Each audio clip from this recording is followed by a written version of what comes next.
Bom dia, professor Nelson de volta, entendeu? Agora é a aula do 7º ano da EJA. Aproveita o embalo, olha só, 7º ano nós vamos estudar a Alta Idade Média e a formação da cristandade ocidental, beleza? É o seguinte, vamos para o procedimento padrão, põe o fone, se tiver baixo, tira o boné, encosta tudo ali, limpa essa mão, sai desse site de entretenimento adulto e vamos prestar atenção na aula, beleza? Como vocês são do 7º ano, a gente já chegou com o fim do Império Romano, certo? Que foi lá em 476 depois de Cristo, quando o imperador Odoacro invadiu o Império e depois Rômulo Augusto, o último imperador de Roma Ocidental, beleza? Então, vamos fazer uma definição aqui, ó. A Alta Idade Média, ponto, ali, ó. A Alta Idade Média, século IV ao século X. E a cristandade ocidental. O que seria isso? Por definição, bem simples, é assim, ó. Definição de cristandade: um conjunto de reinos e territórios que tem a mesma religião oficial, qual seja o cristianismo. E ela tem uma vinculação estreita com a Igreja Católica ali, tá? A sociedade e a Igreja Católica, tá? Quando acontece isso aqui? A Europa surge quando o Império desmorona. Essa é uma afirmação de um historiador, tá? Lucien Febvre. Por quê? Se o Império Romano era o centro do mundo e a igreja era estritamente ligada ao Império Romano, já cristão, quando o Império Romano deixa de existir, essa cristandade também se fragmenta, mas resta muito da sua cultura, da sua identidade, que é o que vai dar unidade à Europa nesse período, beleza? Então veja só, a Igreja Católica era a instituição romana desde o século IV. Quando? Primeiro, quando houve conversão de Constantino ao cristianismo, depois a súmula lá, que eu esqueço o nome daquele negócio que chama, mas vou lembrar até o final, lembro para vocês, fala. Que foi quando a religião católica passa a ser religião oficial do Império, ok? E aí, em que período é esse? Entre o século IV e o X. E olha só que é curioso, quando o Império se fragmenta, o Império Romano, ele se divide, ele já estava dividido lá, né? Mas estou falando aqui do Império Ocidental, tá? Império Romano do Ocidente, capital Roma, beleza? É desse império que nós estamos falando. E aí o que acontece? A igreja estritamente ligada ao Império Romano, quando o Império desmorona, a igreja também desmorona. Porém, o cristianismo já tinha muito dele espalhado pelo mundo. Através de quê? Dessas incursões romanas, que foram conquistando terra e foram se apropriando. Por exemplo, quando o Império Romano cresce ao ponto de chegar na região da Palestina, lá no Oriente Médio, essa religião ela ganha mais força, certo? E aí, olha só, nós temos aqui, para a gente tentar entender, deixa eu dar uma viradinha para vocês aqui, tá bom? Você está pegando aqui, né? Vocês estão vendo? Aí, olha só, então, o fim do Império, ele vai fazer o quê? Olha só, depois do fim do Império em 476, vão surgir na Europa, ou irá surgir, tá, gente? Ou irá surgir, ou vamos olhar assim, surgiu na Europa, os primeiros reinos germânicos. Quem são esses germânicos? A gente vai chamar assim um nome genérico de bárbaros, tá? De onde vieram esses germânicos? Grande parte deles foram levas de imigração que vieram do leste europeu, vieram de outras regiões da Europa, desceram e entraram no Império Romano, e outra parte deles foram regiões que o Império Romano conquistou durante a sua expansão, beleza? Aí olha só, esses reinos ao longo do tempo, por exemplo, esses grupos de germânicos, aqui tudo é germânico, tá? Esses grupos, ostrogodos e lombardos, eles ocuparam a região da Península Itálica, lá fundaram reinos. Visigodos, burgúndios, alamanos e francos, eles ocupam a região da Gália, onde hoje é a França e já foi o Império Franco, de Carlos Magno. Os suevos e visigodos ocupam a Península Ibérica. Onde é a Península Ibérica? Aquela região onde está a Espanha e Portugal, certo? E fundam o que lá na frente seria o reino de Portugal. Os ângulos, os saxões, os jutos, eles vão para a região da Britânia, onde hoje é a atual Inglaterra. A Inglaterra tem um caso curioso, porque lá por volta do século X, XI, os vikings, os nórdicos, chegam e começam a ocupar também essa região. Os vândalos ocupam o norte da África, ok? E Se a gente pensar em escravos, pensar na população, nós vamos dizer que aproximadamente 10% da população europeia era a composição da sociedade romana ocidental. Então, dando continuidade àquilo que a gente havia falado antes, nós temos, por exemplo, com as invasões germânicas e a fundação dos reinos germânicos na Europa Ocidental, determinados comportamentos que são até curiosos da gente ver. Por exemplo, havia a regra da hospitalidade. Quando esses invasores chegavam e eles conquistavam determinado território, eles se apropriavam de entre 1/3 e 2/3 das terras, e o outro terço que faltaria ficaria com o antigo proprietário. Olha só, um conquistador que tomou a terra, mas ficou só com parte dela. Em que isso é interessante? Ora, criava-se uma composição social na Europa entre o invasor e o antigo proprietário, que, mesmo sendo expropriado da sua terra, acabava ficando com uma parte dela e mantinha um status ainda de nobreza um pouco menor, mas acabava iniciando uma formação social diferente na Europa. Tá?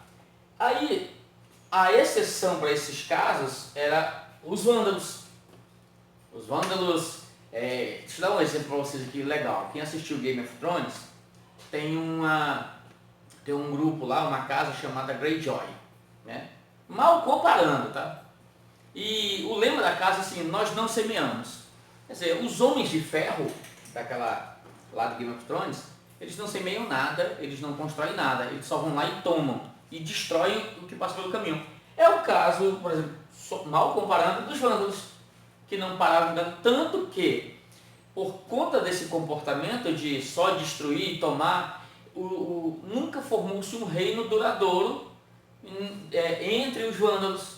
Diferente dos godos, por exemplo, dos visigodos que fundam Portugal, né? Dos bretãos que vão cruzar o Canal da Mancha, vão formar a Inglaterra. Os vândalos não. Tem até um vídeo engraçado que eu gosto sempre de lembrar. Outros bárbaros que eram assim, muito violentos, e eram os visigodos, godos do leste. Né? É leste ou é oeste? Eu me perdi. Depois o grupo é godos, aí eu tenho visigodos e ostrogodos. Tá?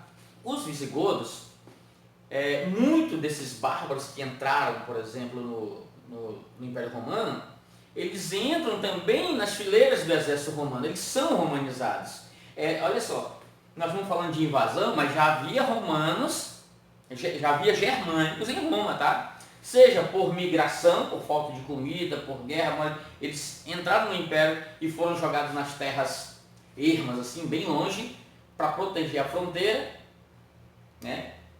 Como forma de pacificar, por exemplo, esses povos germânicos, o Senado romano se apoderava dos filhos dos líderes das famílias, dos clãs, e os romanizavam com educação. Muitos entravam no exército, chegavam a altos cargos. Isso mantinha os germânicos dominados sempre sob controle. Afinal, como a sociedade desses germânicos, elas eram clãs e famílias, então os herdeiros dessas famílias que seriam líderes eram mantidos como refém pelos romanos. E isso e preste atenção nisso, porque quando a gente começa a ver, por exemplo, quando a gente começa a ver a Inquisição e ver a volta, a reestruturação da igreja na Idade Média, isso aqui vai fazer mais sentido ainda. Beleza? Então, olha só. Outra coisa que era interessante para entender dos romanos era a ideia de casamento. Durante muito tempo, os germânicos, né, os bárbaros, não queriam casamentos com os romanos. Ao longo do tempo isso foi mudando. Para quê? Olha só. Eram líderes de famílias germânicas casando com a aristocracia romana, e isso formava uma aristocracia romano-germânica. E vai dar uma identidade ao que vai ser a Europa Ocidental, beleza? Aí nós vamos passar para esse lado de cá, para a gente ver o seguinte. Só para a gente citar um exemplo interessante, existe um mito que é o mito do Rei Arthur. Rei Arthur e a Távola Redonda. Que vamos tratar como um mito porque ele é citado em um poema lá que é encontrado no final do século VI, se eu não me engano. E aí o que acontece? É um poema chamado Aigododin, é um negócio Aigododin, tá? E aí o que ele conta? Ele conta a história de um germânico romanizado, criado pelos romanos, que ascendeu ali no exército e entrou em guerra contra os romanos.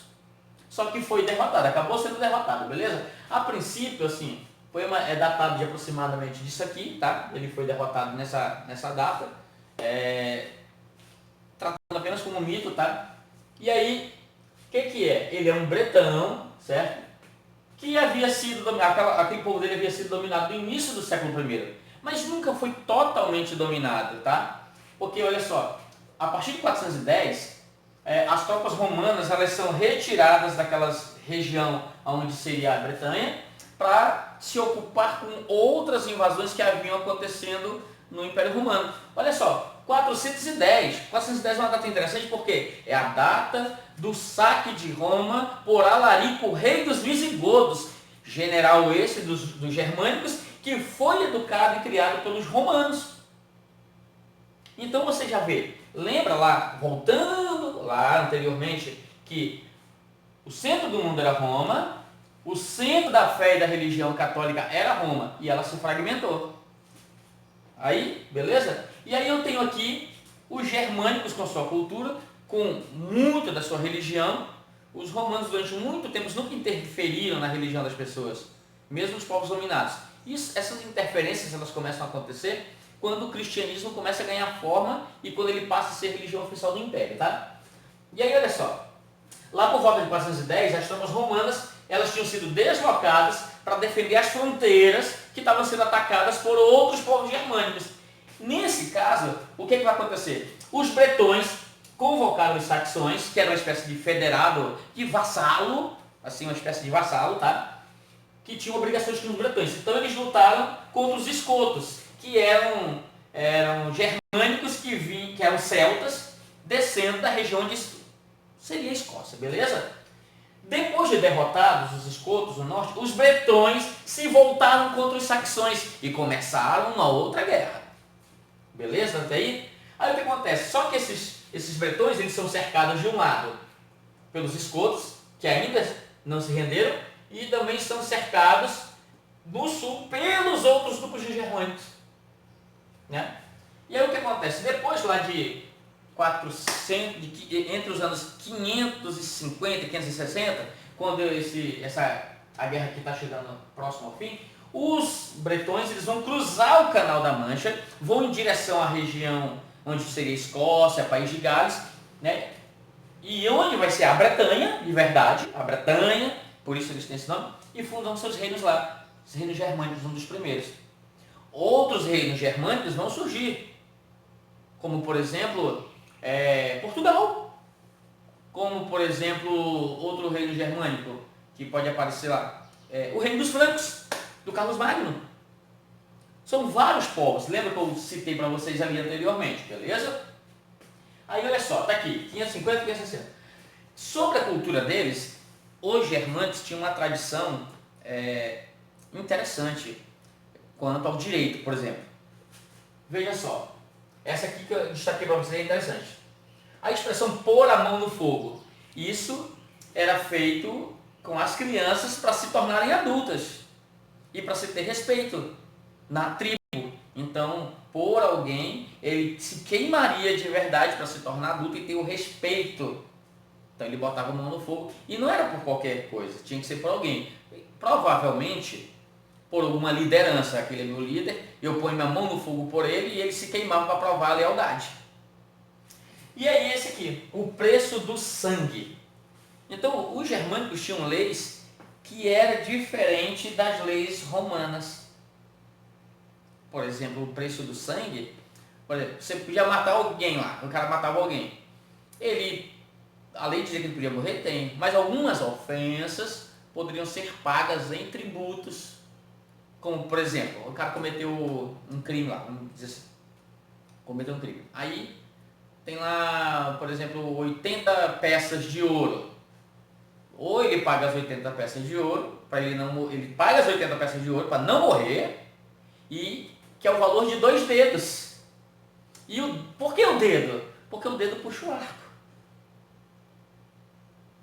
Um dedo puxa o arco. Então tem um valor. Então existiam crimes bem tipificados assim, que tinha valores para ser pago junto com algum tipo de punição para que o indivíduo pudesse pagar por um crime, por exemplo. É interessante isso, tá? Agora, preste atenção, essa é a primeira parte, tá? A segunda parte eu faço depois para vocês, eu acho que provavelmente na live. Olha só, esse conteúdo, você pergunta, para que eu estou estudando esse troço aí, né? 7ª série. Isso aqui faz diferença no que a gente vai aprender sobre a cristandade, sobre a religiosidade, sobre as guerras medievais, e porque eu pedi um livro para vocês, né? Que é a História da Riqueza do Homem, no segundo bimestre. Então, vocês vão entender que lá no livro já começa com um feudalismo pronto.